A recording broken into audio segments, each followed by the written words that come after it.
आज की इस वीडियो में हम बात करने वाले हैं बंगाल के सीएम ममता बनर्जी के बारे में और ममता बनर्जी के आईपैक ऑफिस और आईपैक ऑफिस के प्रमुख प्रतीक जैन के या ईडी ने रेड क्यों मारा और आखिर ईडी ने ममता बनर्जी के आईपैक ऑफिस पर ही छापा क्यों मारा। आइए विस्तार से समझते हैं। सबसे पहले समझ लेते हैं ईडी क्या है। ईडी भारत सरकार की एक जांच एजेंसी है। इसका काम है गलत तरीके से पैसे को पकड़ना, काला धन पकड़ना, मनी लॉन्ड्रिंग और बड़े बड़े घोटालों की जांच करना। अगर किसी पे शक होता है कि उसने गलत तरीके से करोड़ों रुपए कमाए हैं तो ईडी छापा मारती है। ईडी ने ममता बनर्जी के आईपैक ऑफिस पर ही छापा क्यों मारी। आईपैक ऑफिस क्या है? आईपैक ऑफिस वही है जहां चुनाव की पूरी तैयारी और स्ट्रेटजी बनाई जाती है, यानी चुनाव जीतने की प्लानिंग, डेटा, सोशल मीडिया और प्रचार करने की पूरी तैयारियां। ऐसा कहा जाता है कि ममता बनर्जी भी आईपैक ऑफिस से जुड़ी हुई है।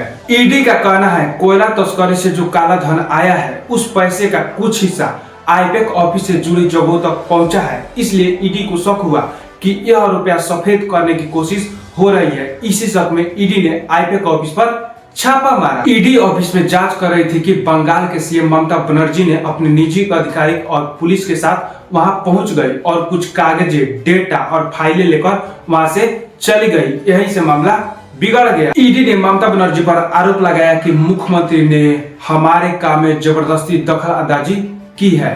ईडी जो फाइलें देख रही थी उसको जबरदस्ती छीनकर ले जाया गया। यह सबूत मिटाने की कोशिश हो रही है। यह कानून के खिलाफ है। यहाँ तक ईडी ने यह भी कहा कि हमारे काम में दखल अंदाजी करना यह किसी भी कानून का नियम नहीं है। लेकिन ममता बनर्जी और ममता बनर्जी के टीम वालों को कहना है कि ईडी हमारे यहाँ चुनाव से पहले दबाव बनाने आई थी। ईडी हमारे चुनावी डेटा और स्ट्रेटजी को चुराना चाहती थी। और इसके अलावा ममता बनर्जी भी साफ तौर पर कह रही है कि उस फाइल में 2026 में चुनाव जीतने की पूरी स्ट्रेटजी बनाई गई है, उसमें कोई भी काला धन का डेटा नहीं है। लेकिन कुछ लोगों का आरोप है कि जो फाइल ममता बनर्जी लेकर गई उसी फाइल में कोयला तस्करी के 20 करोड़ रुपए का हिसाब है। लेकिन ईडी ने अभी तक साबित नहीं कर पाई है और ममता बनर्जी पूरी तरह से इसे झूठी आरोप बता रही है। यह अभी आरोप है, फैसला नहीं है। अब हालात ऐसे हो गए हैं कि बंगाल पुलिस ने ईडी पर ही चोरी का आरोप लगाकर